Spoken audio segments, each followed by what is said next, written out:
Hello, everyone. Thank you for joining us at our virtual IT Summit. I am Ben Pluznyk, Director and Country Manager at Freshworks Australia and New Zealand. I am pleased to introduce Karen Ferris, author, speaker, and change expert who will be leading through the session today. Karen is a renowned thought leader in the ITSM space. Karen provides both strategic and practical advice. Welcome, Karen. Yet again, I'm looking forward to this session where you can take us through the role that IT plays in delivering a competitive advantage for businesses. Over to you, Karen. Thanks, Ben. Thanks for the introduction. So, beyond Mission Impossible, what I want to explore is how IT goes beyond Mission Impossible and provides the business with a new competitive advantage. So let me explain what I mean by that. So when COVID broke in March 2020, as we all know, it was all hands to the pump. And when we hear the term first responder, we often think of the nurses, the doctors, the paramedics, the ambulance drivers, the people in PPE. But I also believe that it was the IT folk that were also first responders. Their mission was to keep the lights on in a situation that we'd never experienced before, uncharted territory, and they had to provide uninterrupted service to employees in the business wherever they were, and whilst everything else was just crumbling around us. So without IT, businesses would not have survived. And IT had to suddenly support employees on unknown devices, across unknown networks, and who knows what else they were faced with. So they had Mission Impossible on their hands, but they did it, mission accomplished. And what that has meant is that the profile of IT has been raised, it's been elevated. The business opened its eyes to IT and no longer assumed that when the tap was turned on, the water would automatically flow out. They started to realize what it took for the water to flow. So this increased awareness of IT and its value to the business and IT's critical role in delivering unstoppable service is a great opportunity for IT to leverage that increased visibility and continue to demonstrate IT's fundamental contribution to business success. So what do I see as the next frontier for IT? I put it to you that it's all about the customer experience. This is where IT can really drive business competitive advantage. So what do I mean by the customer experience? It's overtaken price and product as the key brand differentiator. It's the experience that's the most important to our customers. And according to research by SuperOffice, 86% of customers say they're ready to pay more if it means getting a better customer experience. And the interesting research by Gartner was that 50% of customers will switch to a competitor after one bad experience and 80% after more than one. Now, yes, we need to define what a bad experience is, but that's potentially half of your customers going to one of your competitors when you don't give them the experience that they expect. And we have to recognize that customer expectations have increased and will continue to. So as an organization, we need to meet those expectations. So what is driving the customer experience? And this is where IT jumps in. So this is a quote from Shep Hyken, who's a customer service expert. And Shep said, what happens on the inside of the organization is felt on the outside. If you want a great customer experience, you have to focus on the employee experience. Take care of your employees and they will take care of your customers. And that last sentence very much reflects the words of Richard Branson, who said very much the same. Take care of your employees and the rest will take care of itself. And I'm paraphrasing Richard Branson, he probably didn't say it in those exact words. But the fact is there's no boundaries anymore. What happens inside an organization is known by our customers. You know, social media has removed all of those boundaries. There's nowhere to hide. So if there's a bad culture, customers know about it. If there's a toxic environment, customers know about it. And if there's bad bosses, customers will know. But customers also feel it.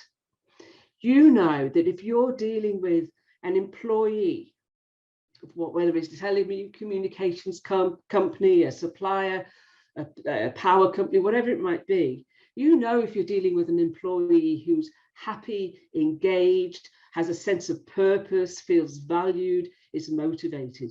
You know it, you can sense it. If it's a different experience, or it is a different experience, if that employee is disengaged and unhappy, you will sense it. And you're not going to get the experience that as a customer that you deserve. So what do we mean by employee experience that's driving the customer experience? Well, the employee experience is how employees think and feel at every touch point with their time in the organization. So the entire employee journey. And that's the experience from searching for a position within an organization, applying with it, undertaking an interview, getting an offer and acceptance, and then onboarding and provisioning their contribution to the organization, learning systems, development and growth, and even to post-employment. What was it like to move on from that organization to another organization? Did the organization retain a connection with you? So IT needs to look at that entire journey and say, where can we improve the employee experience? And why does the employee experience matter? Well, we've already talked that it matters because it drives the customer experience. And if we don't have a great customer experience, we will lose customers, we won't attract them, and we'll lose money. So it matters for engagement and motivation, but also it matters because of what you might have heard called the Great Resignation. So what is the Great Resignation? So it's a term that was coined by Anthony Klotz. He was an associate professor of management at Texas A&M University. And it's the term he used to describe the wave of workers across most industries that are quitting their jobs. And the Great Resignation is a classic case of poor employee experience. More and more employees are evaluating what they want from an employer and are making the move if they're not getting that. So the pandemic has given employees a chance to reflect on what they want from an employer. They want a good employee experience, which is where IT can make a big difference. And the employee is now in the driving seat. We have proved for the last 2 years that we can work from anywhere. So no longer are we limited by geographical boundary. I can work for an organization in Singapore and I live in Melbourne. No longer am I restricted. So I have a smorgasbord of employers to choose from. And if we look at some statistics about the Great Resignation, Gartner last year said 24% of Australian employees are looking for other employment. Employment Hero in September last year said 48% are looking for a new role and 40% looking in the next 6 months and 15% are looking right now. And that was last year, September last year. And in Australia and New Zealand, the Hayes Salary Guide said 38% are looking for a new job over the next 12 months. So the research and the statistics and the analysts and the commentators are telling us that this is happening. And the Great Resignation is what I'm referring to as the Great Realization. And an Indeed workplace happiness study last year, 2021, revealed that 97% of the employees surveyed, or the people surveyed, said, I can be happy at work. I expect to be happy at work. So they are looking for, now they have that expectation, they're looking for employers that will meet those expectations and provide them with that great employee experience. And employees are showing how fed up they are of the poor experience they're getting. McKinsey surveyed over 5,000 people, and 36% of the people they surveyed had quit the job in the last 6 months without a job to go to. Now, some of those may have been, retiring early or whatever, but 36% didn't have a job, and they said, I've had enough. So every organization must be an employer of choice. There is no option if you are going to retain and attract talent. And if you don't do it, if you don't become employer of choice, people will walk, and your virtual competitor down the road has their door open for your talent. So IT has to shift from a technology focus to a focus on the people, the employee, and their experience. So giving people great technology experiences and improving the broken ones has to be the core of what IT does going forward. We know that technology has a major impact on the employee experience. We also now know that that employee experience will drive the customer experience and will drive organizational success or demise if we don't do it. So this is the business case for investment in IT. This is now a no-brainer for IT. So if we look at this winning formula that I like to include it, because IT have struggled to get funding for stuff for a long time. So if we look at the top there, we know that the IT can drive the employee experience. And we're going to look at ways that they can do that. We know that the employee experience drives the customer experience. And if we have a great customer experience, we make more money. We're more profitable. There's your business case. Give me money to improve the employee experience and I'll make you more profitable as a result. We also know that the employee experience will attract and retain our talent. We'll attract talent and retain the skills that we need. And if we do that, we will increase our capability and reduce our operating costs, therefore, again, making the organization more profitable. So when you can connect what IT does and the technology improvements that IT can drive to those business values and outcomes, it should convince the executives that investment in IT improvement is worth doing. Increase the customer experience, we make more money. Attract and retain talent, and we make more money. So when the employee experience is so important, IT has to get feedback. It has to seek feedback from employees. And this is all really around continuous improvement, which we've been talking about for decades, continuous employee feedback, because employee expectations will change over time. So, it's no good just doing an annual survey and then, next year doing the same thing. Employee expectations will have changed in between those two data points. So we need to do it all the time. So we need to do it continually. We need to make sure we listen to that feedback and then listen again. What is it people are really, really saying that they want from their technology experience? And we need to understand what it is that people are saying. Go and have a look. Go and see the experience that people are having, or watch the experience so that we know exactly what it is. And then take action, act upon it. People will stop giving you feedback if you don't act upon it and communicate the feedback you're receiving and what you're doing. There will be some things you can't do something about at this time. It might be because of resources. So say that, but then keep going. Keep repeating that cycle. Listen, listen, understand, act. Listen, listen, understand, act. That's how we continually improve the employee experience. So what are some of the opportunities for IT to do that?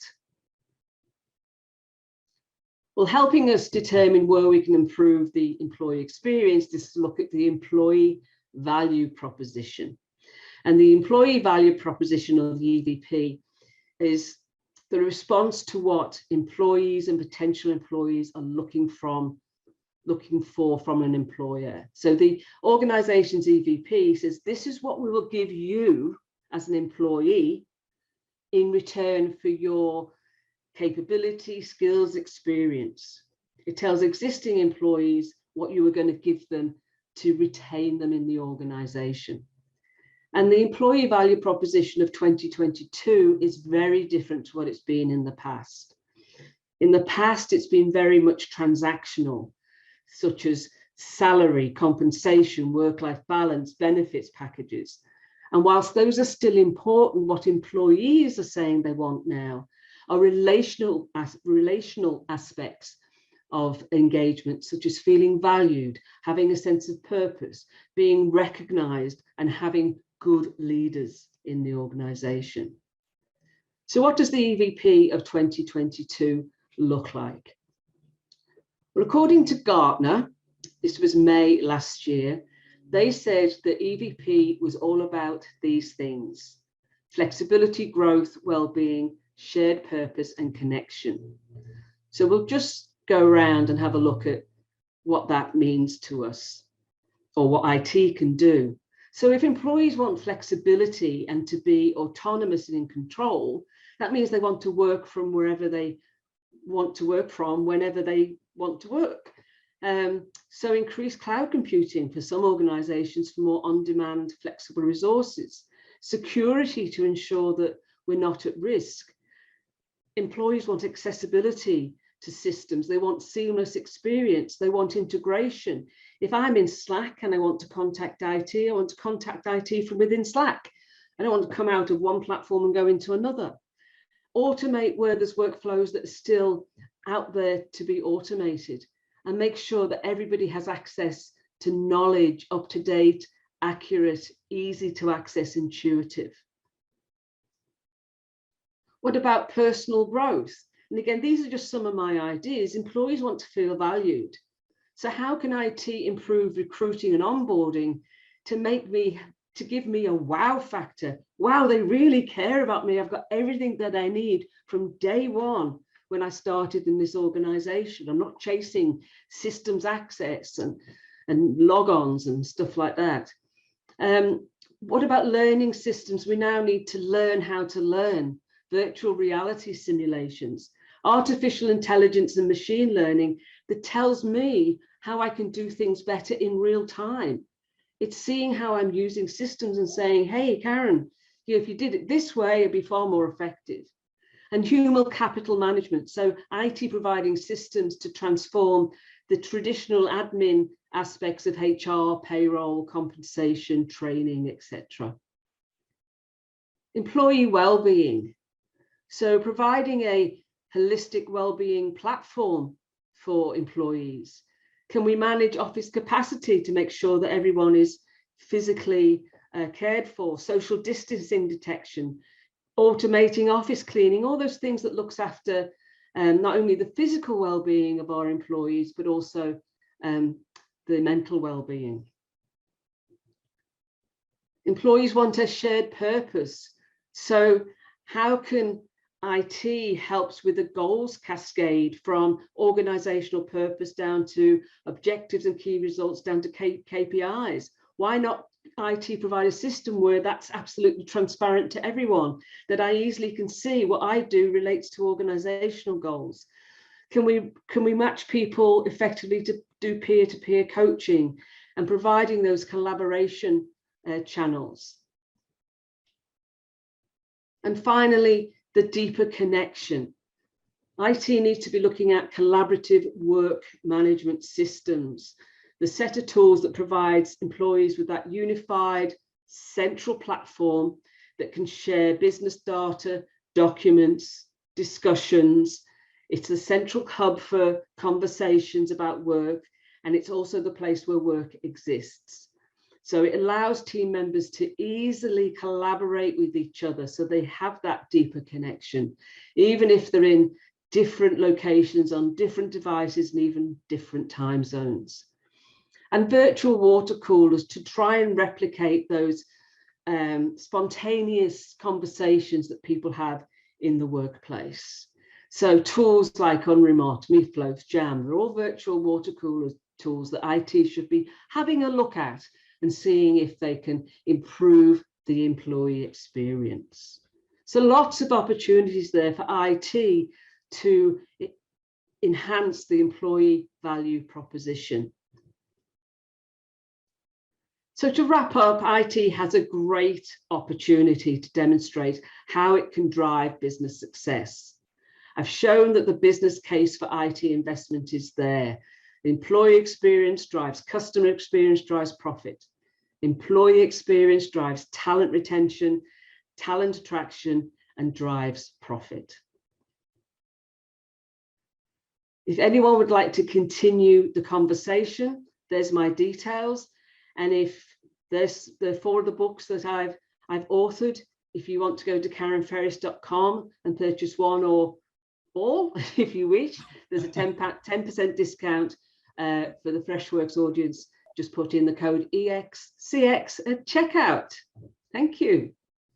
Thank you, Karen. That was wonderful. That was a very practical view of how organizations can look at this. I found that extremely insightful. Thank you. Thanks, Ben. Well, thank you everyone for joining this session. We've lined up a series of insightful sessions at this summit, so do tune into those as well. Thank you very much, and thank you again, Karen.